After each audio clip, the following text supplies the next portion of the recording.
कि नजर नहीं है, नजारों की बात करते हैं, जमी पे चांद सितारों की बात करते हैं।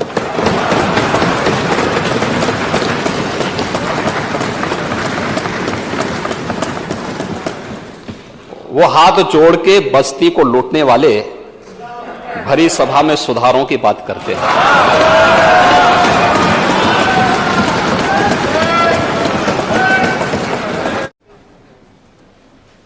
मुझे यहां पर कुछ माननीय सदस्यों को सुनने का अवसर प्राप्त हुआ था और नेता प्रतिपक्ष के पूरे भाषण को मैंने यहां पर पूरी शालीनता के साथ सुना। 1 घंटे का उनका जो भाषण था राज्यपाल महोदय जी के, उसमें उन्होंने अपनी उपलब्धियों और अपनी बातों को ज्यादा कहा।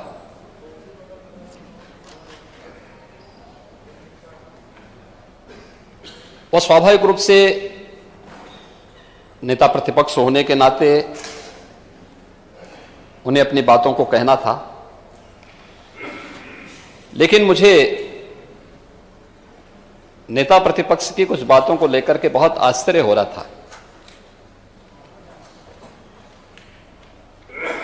और ऐसा लगता था कि एक होता है कि व्यक्ति चुनावी सभाओं में बात करता है,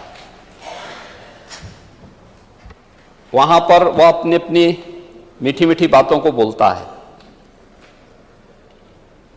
लेकिन सदन में चुना गया सदस्य तो यह प्रदेश के अलग अलग भागों से चुन करके आया है। जमीनी धरातल की बात उनके सामने अगर होती तो बहुत अच्छा होता। और मुझे उनकी भाषण पर एक बात कहनी है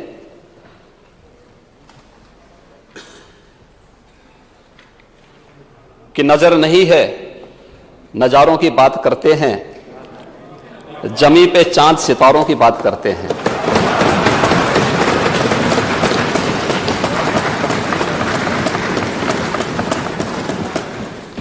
वो हाथ जोड़ के बस्ती को लूटने वाले भरी सभा में सुधारों की बात करते हैं।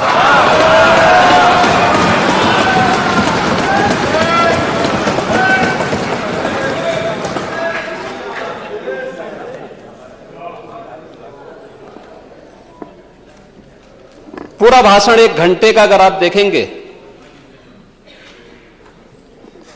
मुझे लगता है कि नया जनादेश प्राप्त सरकार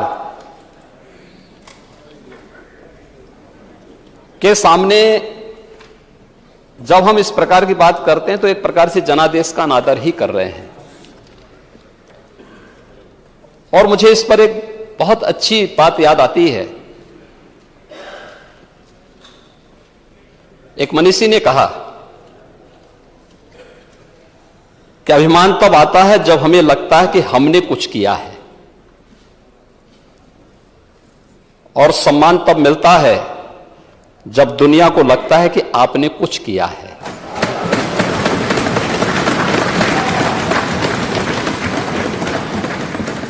भारतीय जनता पार्टी और उससे जुड़े हुए सहयोगी दलों को जो जनादेश प्राप्त हुआ है, ये उसी सम्मान का प्रतीक है। जनता जनार्दन का आशीर्वाद प्राप्त हुआ। हमारे यशस्वी नेता श्री नरेंद्र मोदी जी के मार्गदर्शन और नेतृत्व में पूरे देश के अंदर हर एक चुनाव को हम लोग लड़ते हैं, और उसमें जनता जनार्दन का आशीर्वाद हमारे कार्यों से प्राप्त होता है। कार्यों का ही उल्लेख यहां पर श्री राज्यपाल जी ने किया था, और उन कार्यों पर चर्चा होती तो अच्छा होता। हम उस पर भी थोड़ा थोड़ा चर्चा करने का प्रयास करेंगे, लेकिन जनता जनार्दन के द्वारा प्राप्त जनादेश, यह भारतीय जनता पार्टी नेतृत्व की सरकार के प्रति एक सम्मान है। और जनता जनार्दन का आशीर्वाद है। हम ढिंढोरा पीट पीट करके ये नहीं कहते थे कि हमने मेट्रो चला ली, हमने एक्सप्रेसवे बना लिया, हमने एयर कनेक्टिविटी दे दी। जनता जानती थी कौन शिलान्यास कर रहा है, कौन उद्घाटन कर रहा है, कौन राशन दे रहा है, कौन अपराधों को नियंत्रित कर रहा है, कौन निवेश को ला रहा है, कौन नौजवानों को रोजगार दे रहा है। ये जनता जनार्दन जानती थी और इसीलिए जनता जनार्दन ने भी तमाम अफवाहों को दरकिनार करते हुए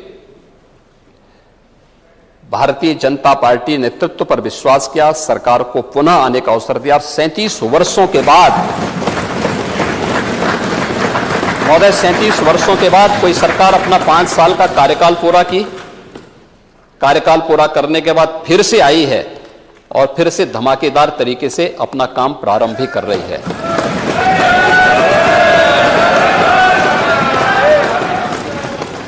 ये चीजें सरकार के जनादेश को बताती है और महामहिम राज्यपाल जी ने यही कहा। मैं यहां पर एक उदाहरण प्रस्तुत कर रहा हूं। उत्तर प्रदेश के अंदर, उत्तर प्रदेश देश की आबादी का सबसे बड़ा राज्य है, लगभग 25 करोड़ की आबादी है उत्तर प्रदेश की। और इतने बड़ी आबादी का राज्य, हर एक सरकार ने अपने समय में जरूर कुछ प्रयास किया होगा, लेकिन उन जन आकांक्षाओं का प्रतीक आखिर हम क्यों नहीं बन पा रहे थे जो उत्तर प्रदेश की आवश्यकता थी। और राज्यपाल महोदय ने इसी बात का उल्लेख किया कि 37 वर्षों के बाद पुनः जनादेश प्राप्त होना तो कोई सामान्य बात नहीं, असामान्य बात है। हम जीते तो अच्छा है और बीजेपी जीत जाए तो साहब ईवीएम में गड़बड़ी कर दी गई, ये कब तक आप वो करेंगे? ये तो जनता जनार्दन का अनादर है। और महोदय यही नहीं, इस दौरान हमारी सरकार ने 2017 में स्थानीय निकाय के चुनाव संपन्न किए थे, कोई हिंसा नहीं हुई। हमें लोकसभा का चुनाव करने का अवसर प्राप्त हुआ था 2019 में, 7 चरणों में चुनाव हुए थे, कहीं हिंसा नहीं हुई। 2021 में पंचायत चुनाव संपन्न हुए थे, 8 लाख से अधिक प्रतिनिधि चुने गए, शांतिपूर्ण तरीके से चुनाव हुए।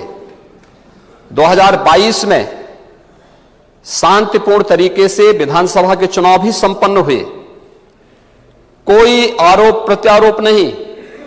चुनाव में हर दल अपनी बात को रख सकता था, कह रहा था, लेकिन चुनाव शांतिपूर्ण तरीके से हुए। लेकिन यहां पर चुनाव के दौरान समाजवादी पार्टी का समर्थन करने के लिए वेस्ट बंगाल से भी एक दीदी आई थी।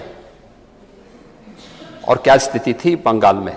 विधानसभा चुनाव के बाद जो टोटल इंसिडेंट हुए थे वहां पर, पोस्ट पोल वायलेंस 12,000 घटनाएं घटित हुई थी।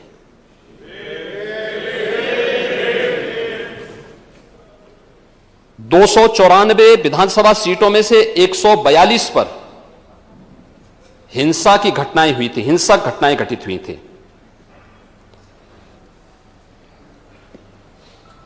और यही नहीं, 25,000 बूथ प्रभावित हुए थे। भारतीय जनता पार्टी के 10,000 से अधिक कार्यकर्ता शेल्टर होम में जाने के लिए मजबूर हुए थे। 57 कार्यकर्ताओं की निर्मम हत्या हुई थी। 123 से अधिक महिलाओं के साथ अमानवीय अत्याचार हुआ था और 7,000 से अधिक कंप्लेंट भी रजिस्टर्ड हुई थी। ये स्थिति थी वहां की। वेस्ट बंगाल की आबादी उत्तर प्रदेश की आबादी की आधी आबादी है। और उत्तर प्रदेश में चुनाव के दौरान भी और चुनाव के बाद भी कोई हिंसा नहीं हुई। ये उत्तर प्रदेश की कानून व्यवस्था का एक उदाहरण है।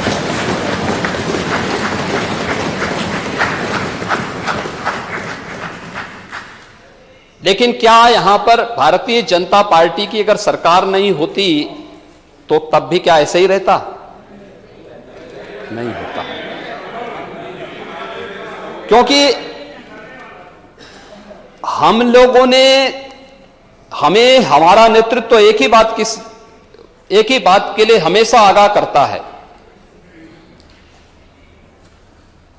कि मिशन हमारा केवल सत्ता प्राप्त करना नहीं, हमारा मिशन देश होना चाहिए। देश के हित के लिए कार्य करना है।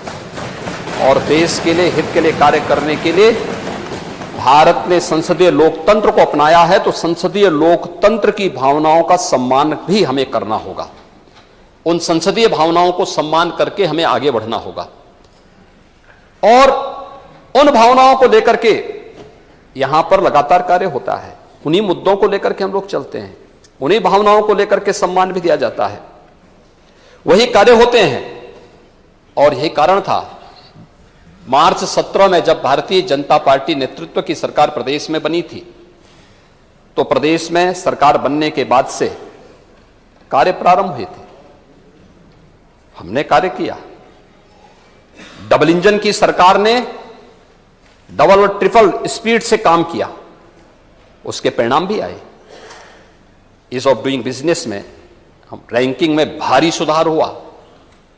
ईज ऑफ लिविंग के लक्ष्य को प्राप्त करने में हमें सफलता प्राप्त हुई। हम लोगों ने हर एक फील्ड में काम करने का प्रयास किया। यहां पे उंगली उठाई गई, खासतौर पर पुलिस के बारे में। क्या ये सच नहीं कि 2017 में 2016-17 तक दुनिया का जो सबसे बड़ा सिविल पुलिस बल है उसमें 1.5 लाख से अधिक पुलिस के विभिन्न पदों के स्थान खाली पड़े हुए थे और वे सभी खाली पड़े हुए थे। हम लोगों ने पुलिस की भर्ती की प्रक्रिया को पारदर्शी तरीके से संपन्न किया, बल्कि उसके बाद भी, क्योंकि जिन लोगों की भर्ती पहले हुई होगी वे रिटायर भी हुए होंगे, अब तक 1,54,000 पुलिस की भर्ती की प्रक्रिया को पारदर्शी तरीके से संपन्न किया गया, जिसपे पहले सुप्रीम कोर्ट ने रोक लगाई थी।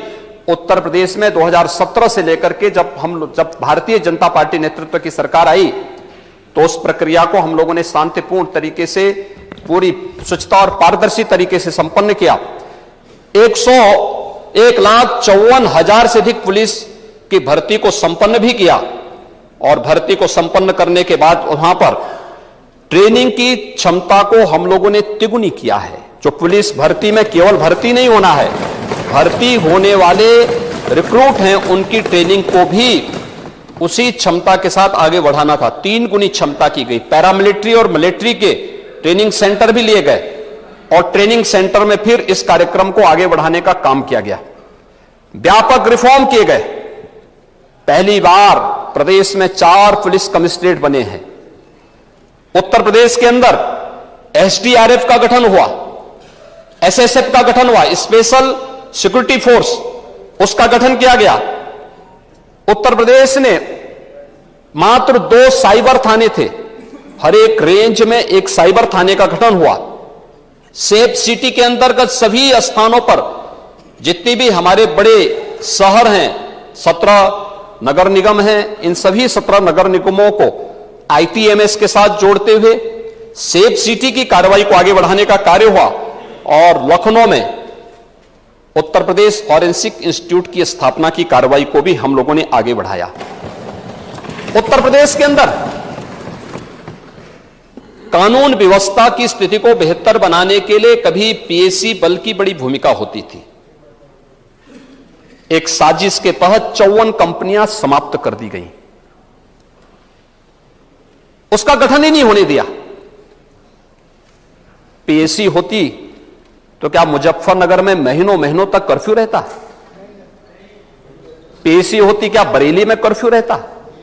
लेकिन पीएससी की यूनिट जितनी कंपनियां थी उनको एक एक करके बंद किया जा रहा था। भर्ती में व्यापक धांधलियां होती थी, भाई भतीजावाद किया जाता था, नौजवानों के जीवन के साथ खिलवाड़ किया जाता था, योग्य अभ्यर्थियों को नहीं लिया जाता था। और परिणाम क्या होता था? यूपी का नौजवान पलायन करता था। गोरखपुर में भी एक नौजवान ने आत्महत्या की थी, एलएलबी किया था। एलएलबी करने के बाद पुलिस भर्ती में सफल हुआ, लेकिन बाद में उसको उससे निकाल दिया गया। परिणाम क्या स्थिति थी? उसके बाद फिर उसे मौका नहीं मिल पाया और फिर उसने घर में जाके सुसाइड किया। लेकिन 17 के बाद किसी भी भर्ती में कोई व्यक्ति ये नहीं कह सकता है कि इस भर्ती में कोई धांधली हुई है। और 1,54,000 पुलिस की भर्ती को संपन्न करने के साथ ही उस प्रक्रिया को आगे बढ़ाया गया। और महोदय, मुझे बताते हुए प्रसन्नता है कि 54 पीएससी की कंपनियों को फिर से बहाल करने का काम भी हम लोगों ने किया है और परिणाम सबके सामने है। उत्तर प्रदेश दंगा मुक्त उत्तर प्रदेश के लक्ष्य को हम लोगों ने फिर से प्राप्त कर लिया है।